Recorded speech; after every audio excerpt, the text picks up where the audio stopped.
Donc, ils ont développé des protocoles pour ça. Encore une fois, c'est des essais, je pense, et c'est peut-être ça le thème qui va revenir, c'est que chacun essaye un peu de voir qu'est-ce que ça peut donner. Et je dis pas que le protocole là, ça va être celui du futur, mais en tout cas, c'est une tentative intéressante et une vision intéressante de ce que peut devenir l'Internet.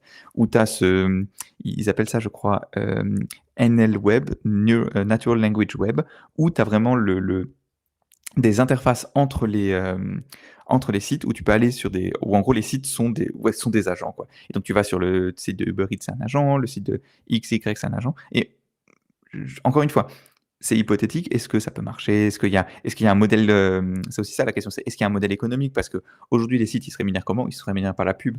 Même Uber ou Amazon, ils gagnent énormément d'argent, non pas qu'en te donnant le service, mais aussi en montrant des pubs quand tu scrolles sur les pages, tu vois? Donc, typiquement, tu as Amazon, l'ordre dans le moteur de recherche, ben ça, les gens payent beaucoup.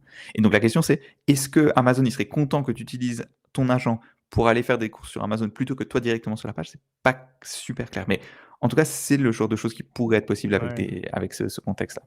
Ils n'ont pas Hem, vraiment le choix, hein. Ils disent, alors je cite, hein: «Nous envisageons un monde dans lequel les agents opèrent dans des contextes individuels, organisationnels, d'équipes et d'entreprises de bout en bout.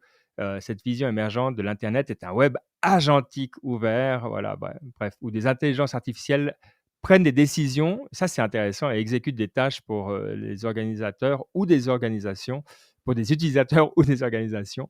Et c'est peut-être un peu la question dont on avait déjà discuté, je crois à l'époque où Sam Altman avait, commencé à parler d'agents, et c'était intéressant.